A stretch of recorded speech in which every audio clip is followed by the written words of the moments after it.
들은 나는 베드로에게, 어떤 사람은 아볼로에게, 어떤 사람들은 이것도 저것도 꼴보기 싫으니까 그냥 나는 그리스도에게, 그래가지고 교회가 네 파로 갈라졌다. 심각한 문제죠. 예. 그래서 지금 사도 바울이 이게 지금 갈라지게 된 이게 원인이 어디에 있느냐?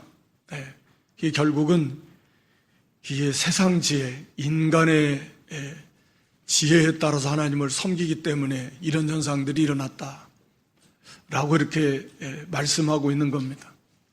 그래서 거기 19절에 이사야 29장 14절을 인용을 하고 있는데, 내가 지혜 있는 자들이 지혜를 멸하고 총명한 자들의 총명을 폐하리라 라고 기록된 말씀을 인용하고 있는데, 이 말씀이 이제 우리가 나오게 된 배경을 보면 이사야 29장 13, 14절부터 보면 거기 하나님께서 이스라엘 백성들이 하나님을 섬기는데 형식적으로 껍데기로만 섬기면서 사람의 계명, 즉 하나님의 말씀대로 하나님을 섬기는 게 아니라 인간적인 그런 가르침을 따라서 하나님을 섬기고 있는 거예요. 그러니까 인간의 지혜를 따라서 하나님을 섬기고 있다라고 이렇게 하나님께서 탄식하시면서, 그래서 이제 14절 말씀에 그러므로 내가 이 백성 중에 가장 귀한 일을 행하실 것이다. 그래서 제자의 지혜가 없어지고 명철자의 총명이 없어질 것이다. 하나님의 말씀을 바르게 받아서 그 말씀대로 그걸 깨달아서 하나님을 바로 섬기는 것이 아니라 그저 껍데기로만 섬기면서 인간의 지혜를 받아들여서 인간의 그 지혜를 의지해서 수단과 방법으로 그렇게 하나님을 섬기니 하나님 받으실 수가 없다. 오늘 사도 바울은 오늘 여기 본문 19절에서 바로 여기 이사야 29장 14절의 말씀을 그래서 인용을 하는 거예요. 이사야 시대에 이스라엘 백성들이 그랬던 것처럼 지금 고린도 교회도 하나님의 말씀을 바르게 받아서, 즉 하나님의 지혜와 능력이신 십자가, 예수 그리스도의 십자가의 도를 받아서 그 예수님 중심으로 우리가 하나가 돼야 되는데, 인간의 지혜, 세상의 지혜, 철학을 중시하고 웅변을 중시하고 또 여기 선비, 그러니까 율법, 서기관들을 나타내는 표현인데 그런 사람들을 중시한다. 지혜자, 이건 철학자들, 선비, 이것은 그런 서기관들, 그리고 변론가 논객들, 말하기 좋아하고 잡다한 세상 지식들이 그만큼 많이 있으니까 그걸 가지고 서로 변론을 좋아하는 이런 그 세상의 지식, 인간의 수단과 방법을 받아들여서 그것을 따르면서 교회가, 어떤 사람은 철학을 중시하고 어떤 사람은 유대인 서기관들 그들을 중시하고 어떤 사람은 변론, 웅변을 중시하고 이러면서 교회가 갈라졌다 라고 하는 것을 말씀합니다. 그래서 사도 바울은 여기 그것은 다 인간의 지혜 아니냐, 세상 지혜 아니냐, 왜 그런 쓸모없는 세상 지혜를 가지고서 하나님을 섬기고 있느냐. 지금 그것을 지금 말씀하고 있는 거예요. 그러면서 이제 이런 세상 지혜의 무용성, 쓸모없음, 어리석음을 다시 한번 일깨워 줍니다. 그러나 고린도 교회가 그랬다라는 것은 어느 시대나 이런다라는 거예요. 왜 다 똑같은 인생들이, 부패한 인생들이, 부족한 인생들이 우리 하나님을 섬기고 있는데 오늘 우리도 마찬가지, 이 시대도 마찬가지. 어느 시대나 이렇게 하나님을 섬기는 사람들이 교회마다 없으면 좋겠지만 있다라는 거예요. 인간의 지혜를 가지고, 인간의 수단과 방법을 가지고 그렇게 자기들이 원하는 끼리끼리 파당을 지어서 그렇게 하나님을 섬긴다고 하고 있는 거예요. 그게 무슨 하나님을 섬기는 것이냐 라고 이렇게 말씀하고 있는 것입니다. 우리가 뭐 잘 아는 거지만 세상 지혜는 쓸모없다. 여기 20절에 하나님께서 세상의 지혜를 미련하게 하신 것이 아니에요. 세상의 지혜는 미련합니다. 아무리 무슨 철학자, 지혜자, 얼마나 공부를 많이 하고 사색을 많이 하고 또 머리도 좋아야 돼요. 철학 접하려면 무슨 소리인지도 하나도 모르겠고 복잡하게 막 다 꼬아놔가지고 말도 안 되는 걸 만들어 놓고, 그러니까 많이 공부도 하고 사색도 많이 하고 머리도 좋고 뭐 그런 사람들이 이제 철학자들이 되는 거예요. 그러니까 철학자들을 지혜자라 이렇게 부르는 겁니다. 인간을. 그런 자들이 어디 있냐는 것은, 그런 자들이 과연 하나님을 알 수 있느냐, 구원을 줄 수 있느냐, 구원의 도를 깨달을 수 있느냐, 십자가의 도를 알 수 있느냐, 없잖아요. 뭐 선비가 어디 있냐, 뭐 서기관들, 율법 학사들, 웅변가들, 변론가들, 그 사람들 다 어디 있냐? 그 사람들이 참 지혜를 발견할 수 있느냐? 구원을 줄 수 있느냐? 진리의 도, 십자가의 도를 깨달을 수 있느냐? 없다라는 거예요. 궁적으로 하나님을 모른다라는 거예요. 그래서 이 세상 지혜의 특징은 우리가 잘 아는 대로 눈에 보이는 것을 추구합니다. 세상과 세상에 속한 것들을 추구하고 철저하게 자기중심적이고 육신중심적이고 물질중심적이에요. 그게 세상 지혜의 특징입니다. 그래서 이걸로는 하나님을 모른다라고 이렇게 말씀합니다. 21절에 하나님의 지혜에 있어서는 이 세상이 자기 지혜로 하나님을 알지 못하므로, 하나님을 몰라요. 하나님을 모른다라는 것은 아무것도 알아야 될 참 진리를 아무것도 모른다라는 말씀입니다. 이 세상 만물이, 그 속에 있는 사람을 포함해서 이 온 우주 만물이 어떻게 생겼는가? 저절로 생겼는가? 하나님을 모르니까 저절로 생겼다. 우주태 폭발로 생겼다. 뭐 진화를 통해서 생겼다. 별의별 이런 말도 안 되는 소리를 하는 거예요. 하나님 모르니까. 스스로 계신 유일하신 참 하나님, 창조주 하나님을 모르니까 아무것도 몰라요. 우리 근본을 몰라요. 우주 만물의 기원이, 우리 인생의 기원이, 인간의 기원이 어디로부터 나왔는지, 그리고 왜 생겼는지, 왜 하나님이 이걸 만드셨는지, 그러니까 우리가 왜 존재하는지, 무엇을 위해서 존재하는지, 어떻게 살아야 되는지 근본을 모른다 그 말이에요. 그리고 그 방향도 몰라요. 아무것도 모릅니다. 구원의 길도 몰라요. 뭐 구원의 길, 무슨 천국이 몰라요. 오늘날에도 많이 선포하고 있지만 그걸 받아들이지 않기 때문에 모릅니다. 우스운 얘기다, 어리석은 얘기다, 미련한 얘기다, 허황된 얘기다, 그렇게 다 말하는 겁니다. 그렇기 때문에 하나님의 심판이 있는 것도 구원이 있는 것도 모르는 것이고, 영원한 지옥으로 가야 된다는 것도 모르는 것이고, 참으로 원래 사람이 하나님 형상대로 지음받아서 그렇게 하나님과 교제하면서 참된 행복을 누리도록 하나님이 처음에 그렇게 창조하셨는데, 하나님이 형상과 모양으로 만드셔서 하나님과 교제할 수 있도록 하셨어요. 하나님의 지정의를 닮아서 사람의 지정의, 인격적 존재가 된 거예요. 하나님의 신적 지성과 신적 의지와 또 신적 그런 감성을 본받아서 우리가 인간적 지정의, 그래서 인격, 그래서 우리가 하나님을 이해하기 쉽게 인격적 존재라고 하지만 사실은 엄밀하게 말하면 신적 그런 신격의 하나님이시다. 그래서 우리는 하나님과 교제할 수 있어요. 하나님의 모양과 형상으로 만드셨기에, 육신이 아니고 우리의 영이 그렇다 그 말입니다. 하나님은 육신이 없으신 분이시니까. 그런데 범죄함으로 그 하나님의 형상을 다 상실해 버렸잖아요. 그래서 하나님과의 교제가 다 막혔습니다. 그게 우리는 죽었다, 생명의 하나님으로부터 완전히 단절되었기 때문에 생명으로부터 단절되었다, 끊어졌어요. 그러니까 죽음인 거죠. 그래서 죽었다.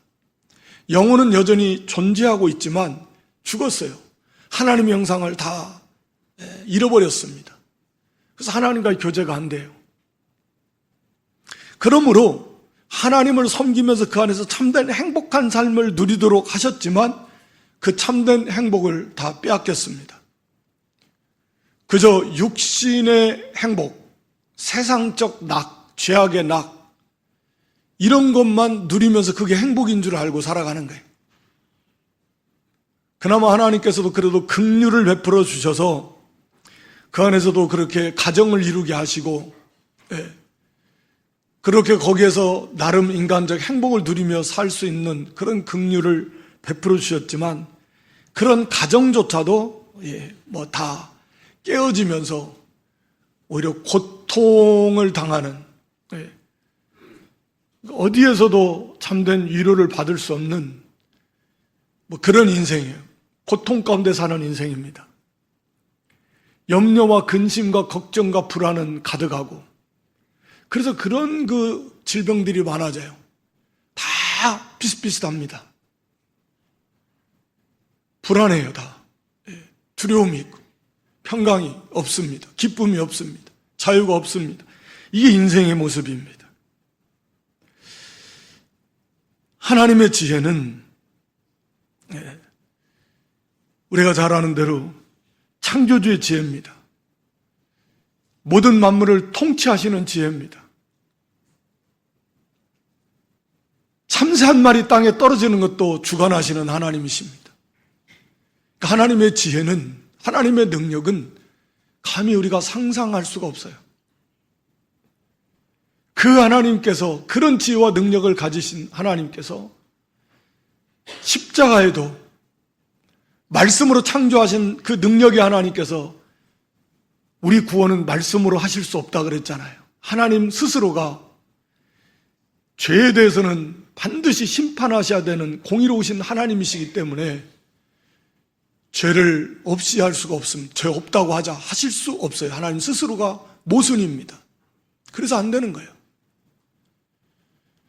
그래서 하나님께서는 하나님의 아들, 독생자 하나님, 성자 하나님, 성부 하나님과 동등된 영광 가운데 계신 그 성자 하나님을 우리 사람이 되게 하셔가지고 우리 대신 우리가 이루지 못한 하나님의 말씀을 다 이루게 하시고, 우리에게 쏟으셔야 될 하나님의 그 무서운 진노를 예수님에게 대신 다 쏟아서 우리의 죄의 문제와 의의 문제를 해결하시고, 그리고 우리에게 영원한 생명을 주시는, 이게 하나님의 지혜이고 능력이다. 하나님의 지혜와 능력이신 예수 그리스도의 십자가의 도를 통해서 죄인인 우리를 의인되게 하시고, 영원한 형벌 지옥에 들어가야 될 인생들을 천국으로 인도하시고, 사망의 고통 가운데 살던 인생을 참된 생명을 누리며 살게 하시고, 죄와 사망과 사탄의 종노릇하던 그 비참한 인생들을 자유케 하신, 그리고 참된 평강을 누리며 살게 하시는,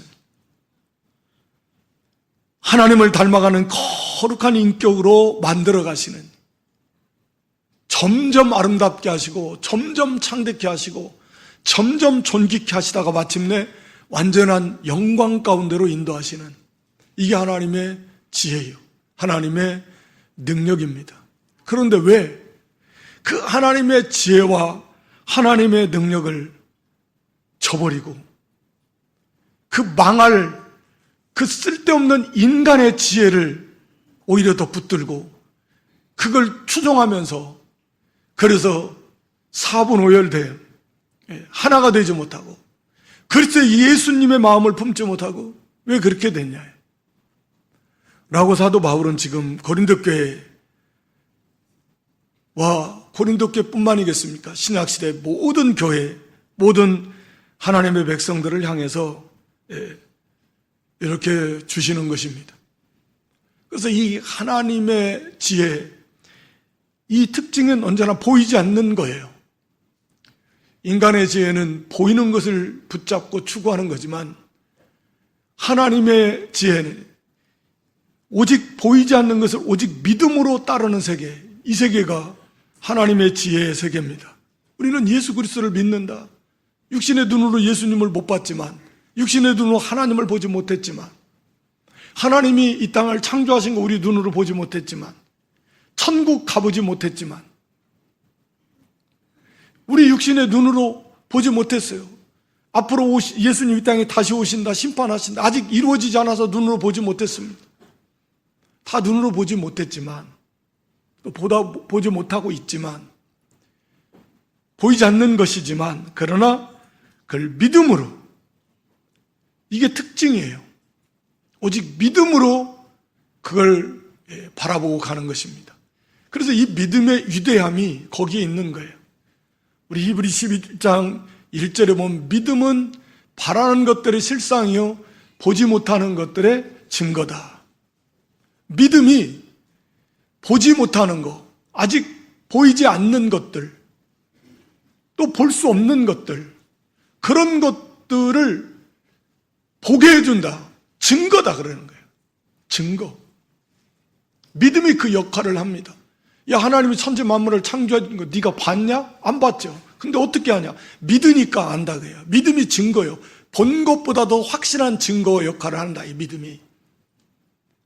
신기하고 놀랍죠. 너 천국 가봤냐? 안 가봤다. 천국 있는지 어떻게 알아?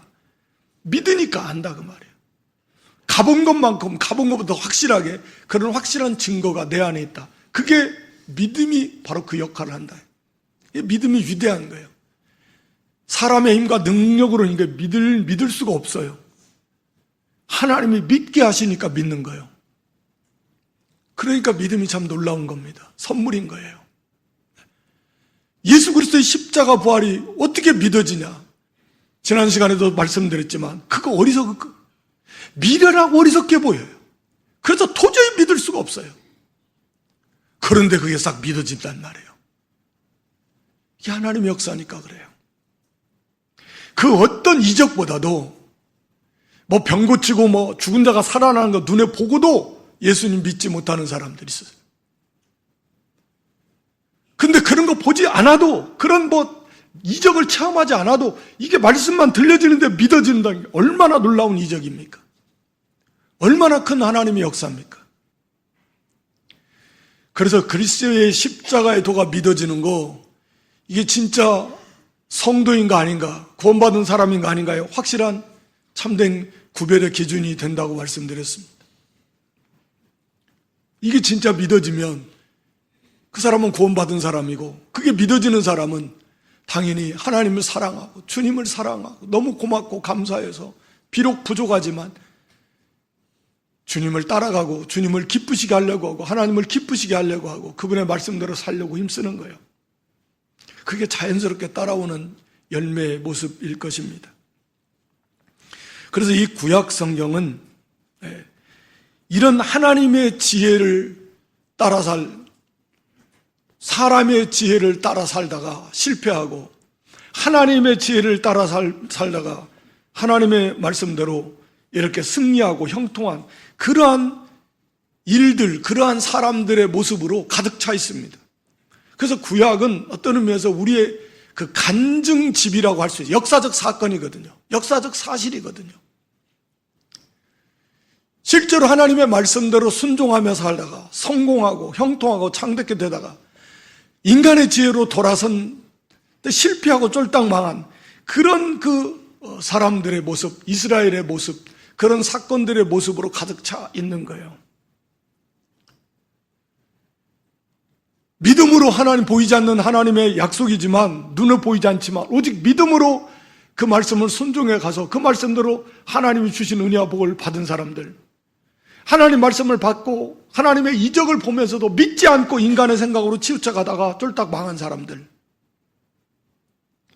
이게 구약의 역사, 구약 성경에 우리에게 가득가득 우리에게 보여주고 있는 것입니다.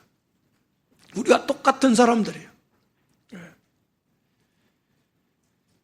우리 아브라함 같은 경우도 이스마엘, 하나님이 약속하신 그 아들을 그 기다리다가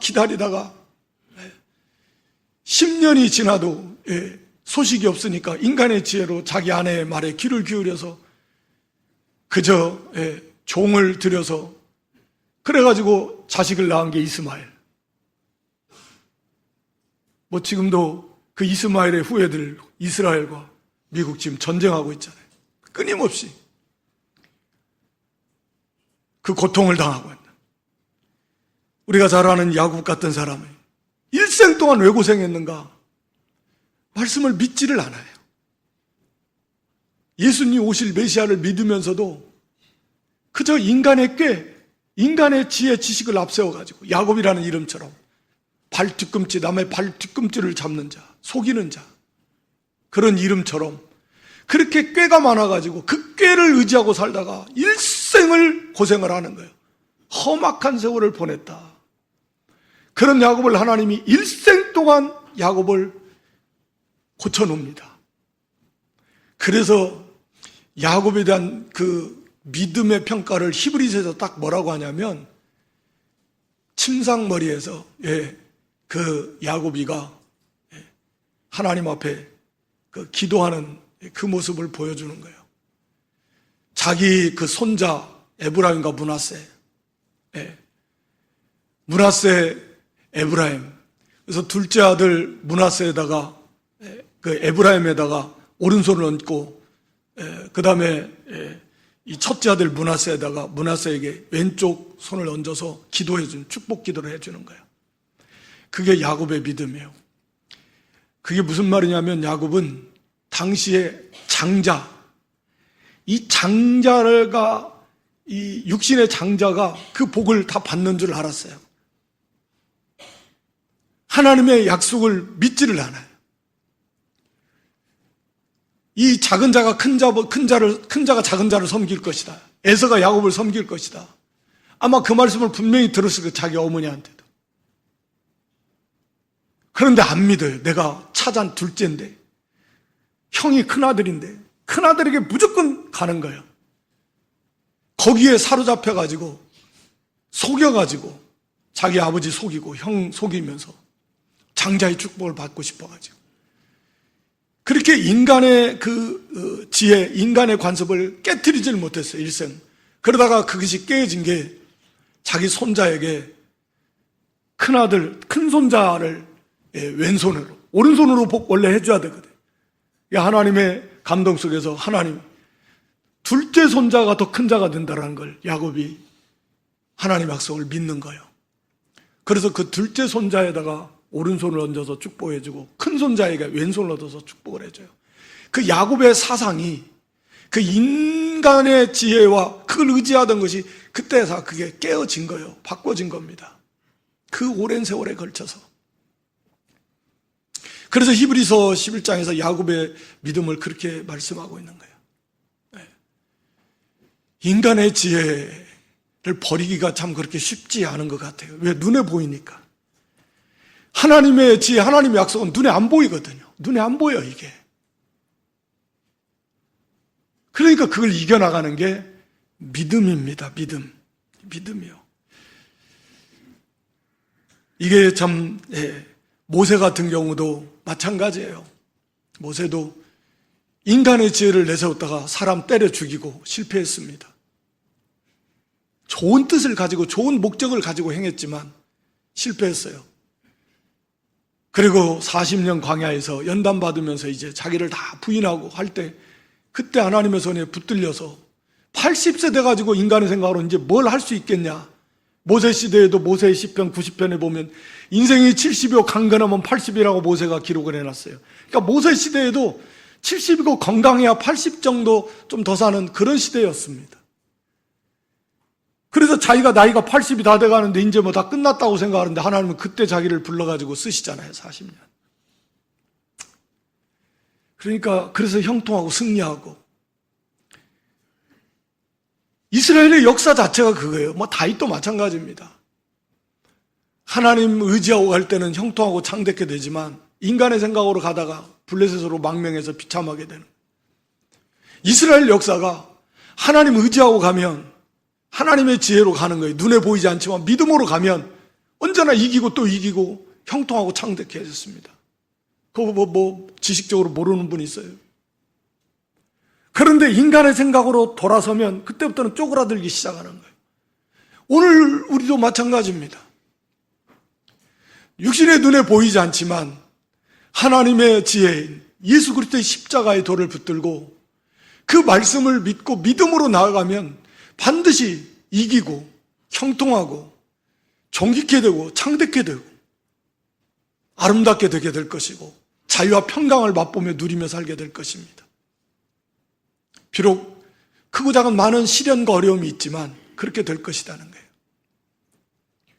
그런데 그걸 따라가지 못하고 눈에 보이는 거, 그저 당장 인간의 수단과 인간의 지혜와 그런 수단과 방법을 의지해서 그러니까 쪼그라들고 곤고해지고 어려움을 겪게 되는 거예요. 그래서 사도 바울은 고린도 교회를 향해서 오늘 우리를 향해서 인간의 세상의 지혜 어리석음이요. 그걸로 뭘 할 수 있겠냐. 하나님을 모르는데 하나님 모른다는 건 말씀드린 대로 아무것도 모르는 거나 마찬가지인데 아니 가장 중요한 구원을 받지 못한 인생이 뭘 잘났다고 뭘 지혜롭다고 할 수 있겠습니까? 예비되어 있는 영원한 지옥 불 속에 들어갈 인생이 뭘 자랑하고 뭐 떠들 게 뭐 있어요? 그렇게 중요한 것조차도 모르는데 그런 지혜를 왜 붙들고 그런 지혜로 살라고 하느냐? 왜 그런 지혜로 하나님을 섬기려고 그런 지혜를 앞세워서 그러다가 교회가 나눠지고 그래서 오늘 여기 25절에 사람들이 볼 때는 어리석어 보이는 그 하나님의 지혜가 그러니까 하나님의 어리석음이 어디 있습니까만 사람들이 볼 때 그렇게 보인다 그 말이에요. 인간의 지혜보다 더 지혜롭습니다. 말할 필요도 없는 거죠. 약해 보이는 십자가의 도가 말할 수 없이 강하다라고 하면서 오늘 26절로 31절에 이 땅에 거하는 하나님의 백성들에게 성도에게 하나님은 원하시는 게 있어요. 우리에게 원하시는 거. 그걸 뭐라고 하냐면 여기 형제들아 너희의 부르심을 보라. 육체를 따라 지혜로운 자, 다시 말하면 세상적 기준으로 볼 때 지혜로운 자가 많지 않다. 있을 수는 있지만 지혜 있는 자, 많은 학문, 공부 많이 하고 그런 철학자와 같은 지식이 많은 또 지혜가 좋은 그런 사람들 별로 없다. 또 여기 능력 있는 자, 강한 자, 세상 권세자들 이런 자들 많지 않다. 그리고 문벌 좋은 자, 말하자면 뭐라고 합니까? 상류층, 귀족, 당신은 귀족들. 오늘날에도 그런 좋은 가문에서 태어나고 금수저로 태어나고 물질도 많고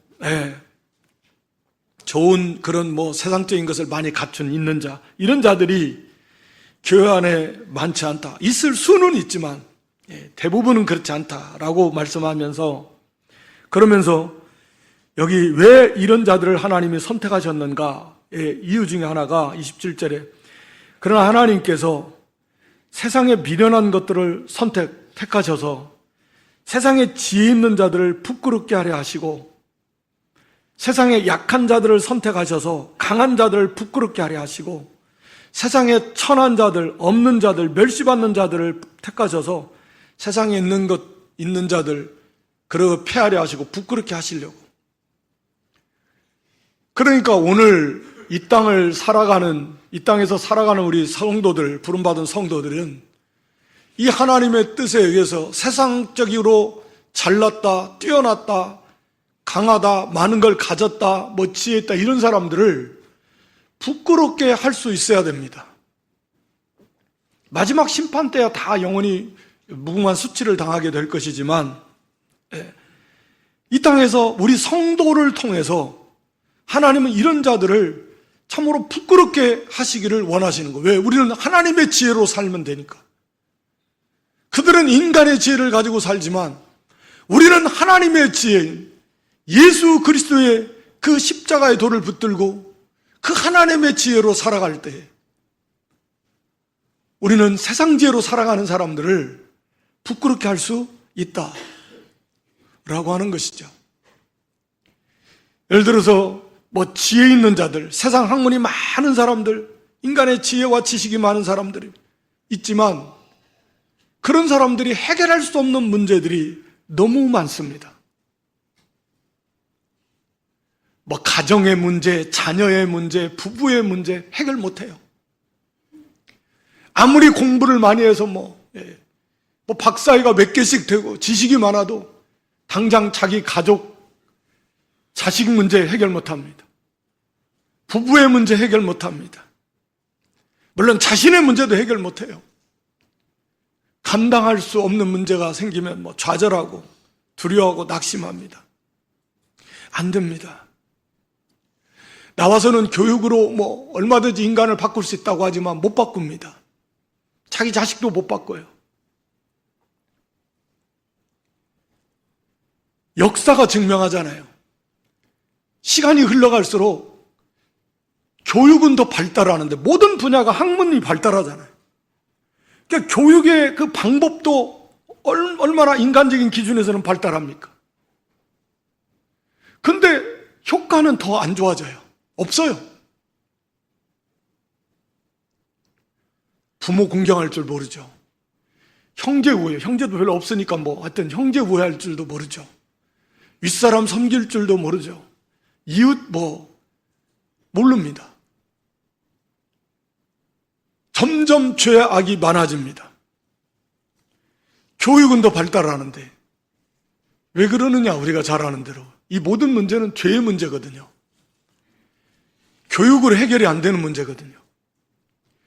그 사람이 근본적으로 새롭게 되지 않으면 안 됩니다. 구원받지 않으면 안 돼요. 사람이 거룩한 인격으로 변화되는 십자가의 도가 아니면 안 됩니다. 우리 성도들도 크고 작은 어려운 문제들을 만나지만 그 문제 앞에서 좌절하지 않습니다. 낙심하고 두려워하지 않습니다. 하나님 앞에서 그 문제를 내어놓고 기도하며 하나님의 은혜로 그걸 이겨나갑니다. 그 안에서 자유합니다. 그 안에서 감사합니다. 기뻐합니다.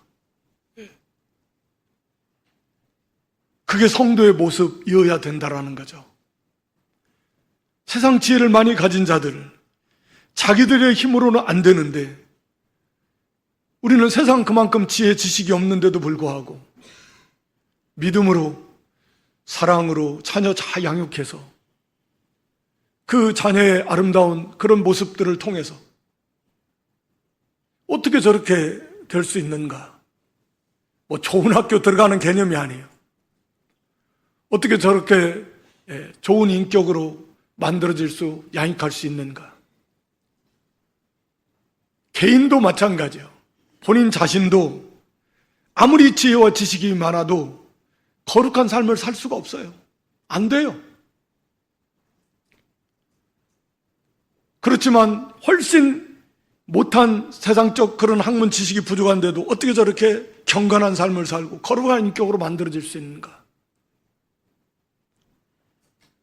이게 그들을 부끄럽게 할 수 있는 거거든요.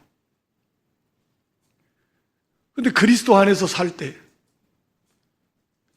그리스도를 힘입어 우리가 그런 사람으로 만들어져 갈 때 우리가 그러한 세상 지혜 있는 자들, 그거 가지고 뽐내고 자랑하고 무시하는 자들을 부끄럽게 할 수 있다라고 하는 것입니다. 강한 자도 마찬가지예요. 세상 권세가 있고 능력이 많고 그래서 그것으로 교만하고 대단한 것 같아도 똑같습니다. 다 우리가 아는 대로 더 큰 권세 앞에서는 초라하게 되는 것이고 그리고 어려움 앞에서 주저앉게 되는 것입니다. 약하고 두려워하고 벌벌 떨게 되는 거예요. 대단한 것 같아도 아무것도 아닙니다. 육신의 질병 앞에서도 그거 아무것도 아니에요. 재난 앞에서 아무것도 아닙니다. 죽음 앞에서 벌벌 떠는 거예요. 그러나 우리 성도는 환난 중에도 즐거워합니다. 오히려 그 안에서 담대해요. 더 약해 보이고 아무것도 없는 것 같은데, 아무 힘도 없는 그런 세력도 없는 그런 존재인데 세력 앞에서 두려워하지 않아요. 담대합니다. 구약의 인물들, 다니엘이나 하냐냐 미사엘 아사랴 같은 사람들, 히브리 11장 35절로 38절에도 보면 고난 가운데서 많은 여자들이, 그 성도들이, 여자 성도들조차도 더 좋은 부활을 얻고자 해서 심한 고문, 심한 고문이니까 이건 거의 죽는 거예요. 그런 고문에서 풀려나기를 원하지 않았다. 나 죽으면 더 영광스러운 일을 통해서 더 영광스러운 부활에 참여하게 된다. 그래서 엄청나게 심한 고문을 받는데도 거기서 굴복하지 않는다는, 오히려 더 담대하게 나간다. 참 이게 믿음의 세계입니다. 거기 36절 이하도 마찬가지죠. 조롱을 하고 채찍질, 결박당하고 감옥에 갇혀도 그런 어려움을 겪고 37절 할 때 돌로 침을 당하고 톱으로 잘라서 죽임당하고 순교당하는 거예요. 칼로 죽임당하고 집에서 다 쫓겨나가지고 산에 동굴 가가지고 냄새나는 짐승 가공된 게 아니라 양염소 가죽, 얼마나 냄새날어요. 누린내, 비린내, 그런 거 입으면서 떠돌아다니면서 먹을 거 못 먹고 환난 당하면서, 그러면서도 감사하며 살아요. 기뻐하며 살아요. 소망 가운데 즐거워하며 살아요. 이게 성도라는 거예요. 그래서 38절에 이 세상이 감당 못해요. 해볼 수가 없어요.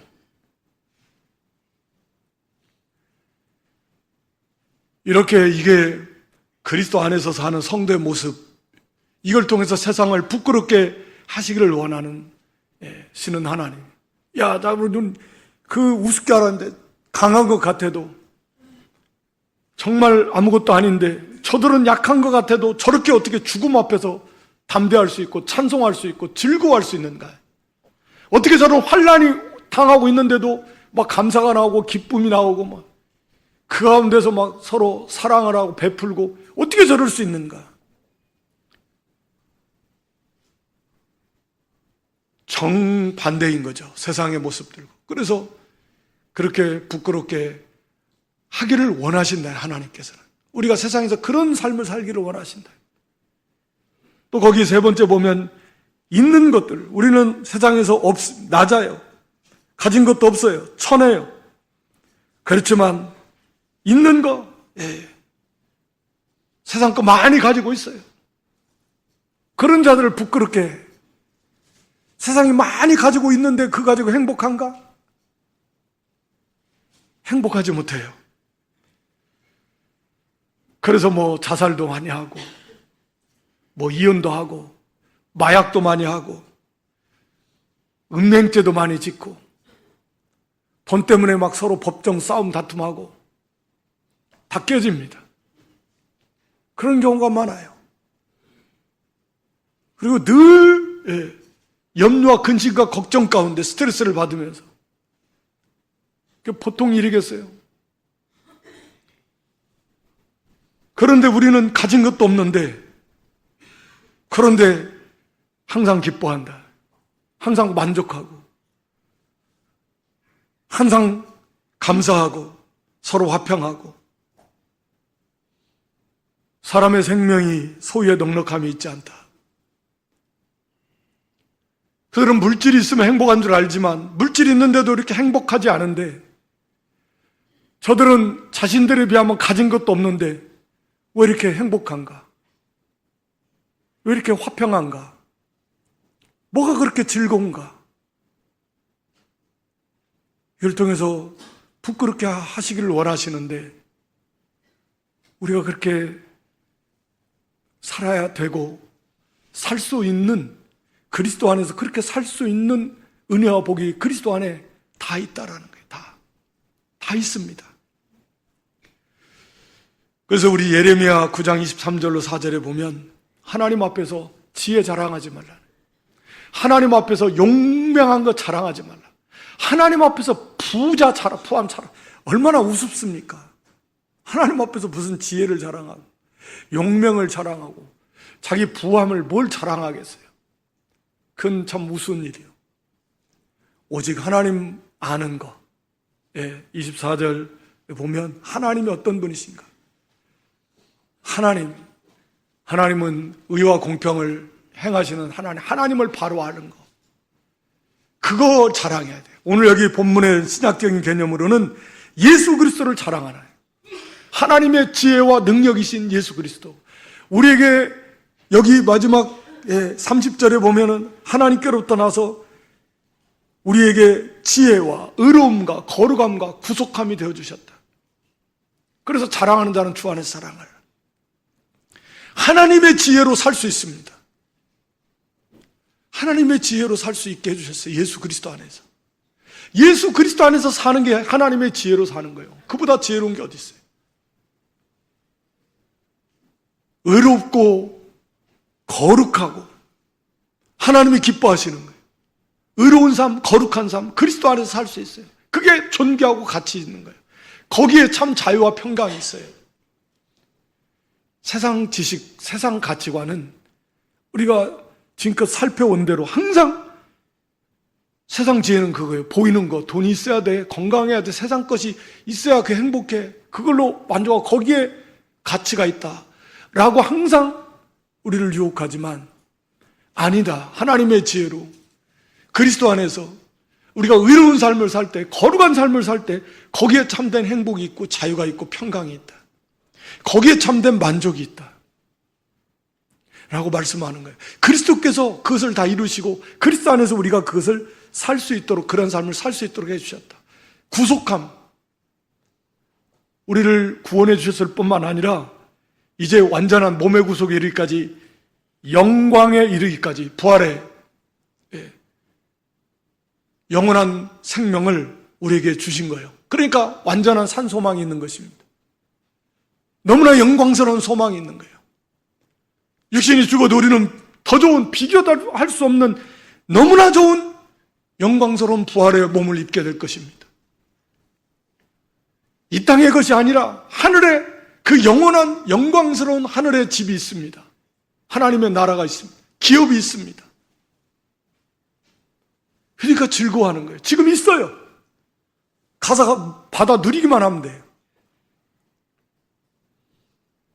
이걸 믿고 바라보는데 즐거워하지 않을 수 있겠네요. 바로 이 모든 것을 이루신 분이 예수 그리스도시다. 우리가 이러한 삶을 살 수 있는 것은 주 안에서 예수 그리스도를 믿고 그 안에서 삶을 살 때에 이 세상 것으로, 세상 지혜로, 세상 능력으로, 세상 물질로, 세상 권세, 세상 것으로 자랑하고 교만하고 그것으로 의지하고 살아가는 모든 인생들을 부끄럽게 할 수 있다. 아니다. 참 사람의 삶의 가치는, 행복은, 자유는 거기에 있는 게 아니다 라고 하는 것을 삶을 통해서 그리스도 안에 있다, 하나님께 있다 라고 하는 것을 삶을 통해서 보여주시기를 원한다, 그 말씀이세요. 저들이 저렇게 살 수 있는 건 뭐냐? 저들이 믿는 하나님 예수 그리스도, 그걸 그렇게 하시기를 원하신다, 우리 하나님은.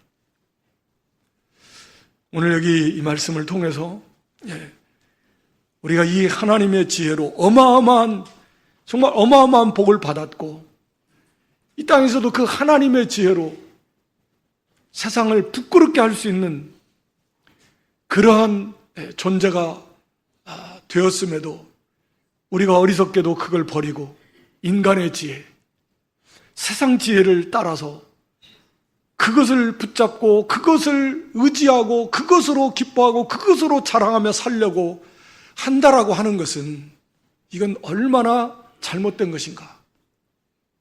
하나님의 마음이, 우리 주님의 마음이 얼마나 아프실 것인가 라고 하는 것을 우리가 다시 한번 깨닫고, 우리에게 주신 이 놀라운 구원의 은혜, 예수 그리스도의 십자가에도 그것을 좀 우리가 온전히 깨닫고 믿고 그 주님을 의지하고 그 안에서 세상을 부끄럽게 하는, 그래서 참된 기쁨과 참된 평강과 참된 자유와 참된 행복, 그리고 참된 소망 가운데 즐거워하고 또 승리하는 그런 복된 믿음 살아갈 수 있기를 주님의 이름으로 축원합니다.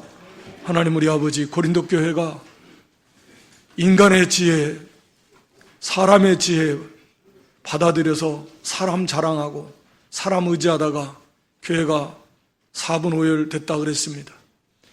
어리석은 인간의 지혜를 다 내려놓고 하나님의 지혜인, 하나님의 능력이신 예수 그리스도의 십자가의 도를 붙들고 오직 우리가 그리스도만 자랑하고 그리스도 안에서 참으로 의로운 삶을 살고 거룩한 삶을 살고 구속의 영광을 바라보며 즐거워하면서 이 믿음의 길을 걸어가므로 이 세상 지혜 있는 자, 이 세상 강한 자, 이 세상 능력 있는 자 다 우리가 부끄럽게 하는 그런 승리하는 믿음들이 될 수 있도록 은총을 베풀어 주시옵소서.